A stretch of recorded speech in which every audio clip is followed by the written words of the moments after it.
40ഓളം ദിവസം കഴിഞ്ഞപ്പോ ഒരു ദിവസം സ്വപ്നം കാണുന്നു ഈ ശിഷ്യനെ.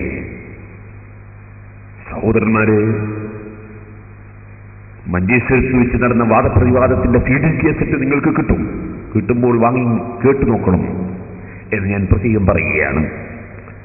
അതുപോലെ സിറാജുല്ലുദന്റെ ഓരോ കലണ്ടറും എല്ലാവരും വാങ്ങണം. ഇന്ന് ഞാൻ മഴയത്തായതുകൊണ്ട് നിങ്ങളോട് പറയേണ്ടാക്കിയിട്ടാണ്. ഇന്ന് വാങ്ങിയില്ലേ നാളെങ്കിലും വാങ്ങണം. ഇനി ഉണർത്തുകയാണ്. മുമ്പ് വാങ്ങിയവർ വാങ്ങണ്ട, അല്ലാത്തവർ വാങ്ങണം. ഒരു പ്രചരണത്തിനാണ്. ഞാൻ വിഷയത്തിലേക്ക് തന്നെ പോകട്ടെ. മടങ്ങി 40 ദിവസം കഴിഞ്ഞപ്പോൾ ഒരു സ്വപ്നം. ഈ ശിഷ്യനെ ചങ്ങലക്കിട്ട് വലിച്ചിങ്ങനെ കൊണ്ടുപോകുന്ന മലക്കുകൾ. മോഹൻ ചോദിച്ചു, എടാ നിനക്കെന്ത് പറ്റി? എന്റെ ശിഷ്യന്മാരിൽ പ്രഗത്ഭനല്ലേ നീ, നിനക്കെന്ത് പറ്റി? ആ ശിഷ്യന്റെ മറുപടി, ഉസ്താദേ എന്റെ അവസാനം ദുഷിച്ചുപോയി. എനിക്ക് 3 തകരാറുകളുണ്ടായിരുന്നു. ഒരു തകരാറ്, ഞാൻ അസൂയക്കാരനായിരുന്നു. ഒരാൾക്ക് അല്ലാഹു തആല വല്ല നിഅമത്തും ചെയ്യുമ്പോ, അല്ലാഹു ഒരാൾക്ക് ഒരു അനുഗ്രഹം കൊടുക്കുമ്പോ അതിലെന്റെ മനസ്സിന് പ്രതിഷേധമാണ്. അയാളെന്താണ് അങ്ങനെ ഉയർന്നു പോകാൻ കാരണം? അയാൾക്കെന്താണ് എത്ര പണം ഉണ്ടാകാൻ കാരണം? അയാൾക്കെന്താണ് കച്ചവടം ഇങ്ങനെ പുരോഗമിക്കാൻ കാരണം? ഇങ്ങനെ വേറൊരാൾക്ക് അല്ലാഹു കൊടുക്കുമ്പോ നമ്മളെ മനസ്സിൽ പ്രതിഷേധമുണ്ടാവുക, അതാണ് അസൂയ. കുറെ വള്ളങ്ങളുണ്ട്. ഒരു വള്ളം പോയി നോക്കുമ്പോ എപ്പോഴും നല്ലോണം മീൻ കിട്ടുന്നു. വേറെ നമ്മളെ വള്ളം ഇറക്കി നോക്കുമ്പോൾ മീൻ കിട്ടുന്നില്ല. പഠിച്ചവനോട് നമ്മൾ ചോദിക്കുകയല്ലാതെ അയാൾക്ക് കിട്ടുന്നതിൽ നമുക്ക് അസൂയ പാടില്ല. ഈ കടലോര പ്രദേശത്ത് ജീവിക്കുന്ന മോമിനീങ്ങളുണ്ടല്ലോ, അവരോടൊരു പ്രത്യേക സ്നേഹമുള്ളവരാണ് പണ്ഡിതന്മാർ. അവരും അങ്ങനെ തന്നെ ആലിമീങ്ങളോട് പ്രത്യേകം സ്നേഹമുള്ളവരാണ്. ബഹുമാനപ്പെട്ട മൂസാ നബി അലൈഹിസ്സലാത്തു വസ്സലാമും ഖദർ അലൈഹിസ്സലാത്തു വസ്സലാമും യാത്ര ചെയ്തപ്പോൾ അവരെ സ്ത്രീയായിട്ട് കപ്പലിൽ കയറ്റിയവരാണല്ലോ കടൽ തൊഴിലാളികൾ. അത് ഖുർആനിൽ അല്ലാഹു പറഞ്ഞിട്ടുണ്ടല്ലോ. ആ സ്ത്രീയായിട്ട് കയറ്റിയ കടൽ തൊഴിലാളികളെ സംബന്ധിച്ച് ഖദർ അലൈഹിസ്സലാം പ്രത്യേകം പറഞ്ഞിട്ടുണ്ടല്ലോ. അമ്മ സഫീനത്തു ഫകാനത്തിൽ മസാകീന യഅമലൂന ഫിൽ ബഹർ, കടലിൽ ജോലി ചെയ്യുന്ന സാധുക്കളുടെ കപ്പലാണത്. അതൊരു രാജാവും പിടിച്ചെടുക്കരുത്, അതിനു വേണ്ടിയാണ് ഞാൻ അതിന് കേടുവരുത്തിയതെന്ന് ബഹുമാനപ്പെട്ട ഖദർ അലൈഹിസ്സലാം പറഞ്ഞത് ഖുർആനിലുണ്ട്.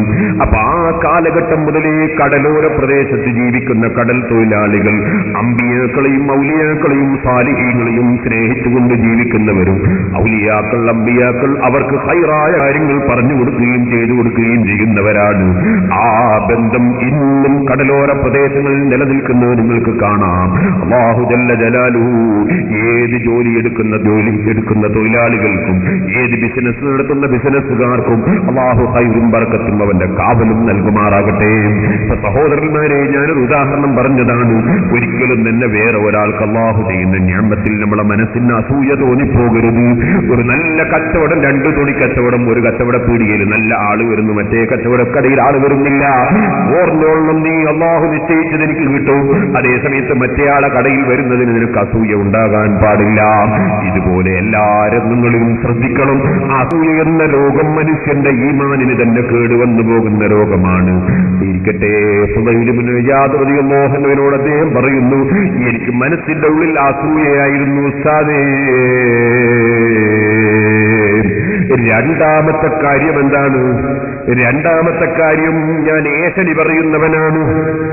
ഏഷണി പറഞ്ഞ് ജനങ്ങളെ തെറ്റിക്കുന്നൊരു സ്വഭാവമുണ്ട് എനിക്ക്.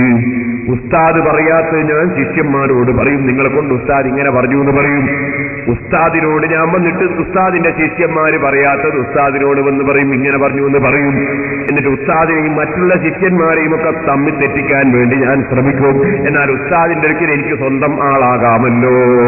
അങ്ങനെ ഉസ്താദിന്റെ അടുക്കലേക്ക് സ്ഥാനം കൂടുതൽ കിട്ടാൻ വേണ്ടി മറ്റുള്ള ശിഷ്യന്മാർക്ക് അല്ലാഹു തആല കൊടുക്കുന്നതിൽ അസൂയയും, അതിന്റെ പുറമെ ഈ ഏഷണി പറഞ്ഞിട്ട് ഉസ്താദിനെയും മറ്റു ശിഷ്യന്മാരെയും അകറ്റിക്കളയാൻ വേണ്ടി ശ്രമിക്കുകയും ചെയ്യുന്നൊരു സ്വഭാവം എനിക്കുണ്ടായിരുന്നു. മൂന്നാമതായി ഉസ്താദേ, എനിക്കൊരു രോഗമുണ്ടായിട്ട് പല ഡോക്ടർമാരെയും സമീപിച്ചു. ഒരു ഡോക്ടറിനോട് പറഞ്ഞു രോഗം മാറാൻ ഒരു ചികിത്സയേ ഉള്ളൂ. അതെന്താണ്? ഒരു ദിവസം ഒരു കോപ്പ കള്ള് കുടിക്കണം. ഒരു ദിവസം ഒരു കോപ്പ കള്ള് കുടിക്കണം. ഞാൻ എന്റെ രോഗം മാറാൻ വേണ്ടി അങ്ങനെ മരിക്കുന്നത് വരെ എല്ലാ ദിവസവും ഒരു കോപ്പ കള്ള് കുടിച്ചു. ഈ 3 കാര്യങ്ങൾ എന്റെ ജീവിതത്തിൽ വന്നു പോയത് കൊണ്ട് കൂടാതെ അവിടുന്ന് ഞാൻ പഠിച്ചത് ശരിയാണ്, ഇൽമുണ്ടായത് ശരിയാണ്. പക്ഷേ മരിക്കുന്ന സമയത്ത് നിങ്ങൾ ഖുർആൻ ഓതുമ്പോൾ അത് വേണ്ടെന്ന് പറഞ്ഞുപോയി. നിങ്ങൾ ലാ ഇലാഹ ഇല്ലല്ലാഹ് ചൊല്ലിത്തരുമ്പോ ഞാനതിൽ നിന്ന് രാജിവെച്ചിരിക്കുന്നു, അതെനിക്ക് ചൊല്ലിത്തരേണ്ടതില്ല എന്ന് പറഞ്ഞ് ഞാൻ മരിച്ചുപോയി. സഹോദരന്മാരെ, മനുഷ്യന്റെ മനസ്സ് നന്നാക്കണം. അസൂയ പാടില്ല, ഏഷണി പാടില്ല, അഹങ്കാരം പാടില്ല. അതിന്റെ പുറമേ നമ്മുടെ ജീവിതത്തിൽ അല്ലാഹ് കൽപ്പിച്ചതെടുക്കണം, അല്ലാഹ് ബോധിച്ചതൊഴിക്കണം. എന്നിട്ട് അല്ലാഹുവിലേക്ക് മനസ്സ് തിരിച്ച് റബ്ബ് ഹിദായത്ത് നിലനിർത്തി തരാൻ വേണ്ടി പരലോകത്തുള്ള ജീവിതത്തിലേക്ക് സന്തോഷത്തോടെയുള്ള യാത്ര കിട്ടാൻ വേണ്ടി പടച്ച റബ്ബിനോട് താടുകേട് ദുആ ചെയ്യണം.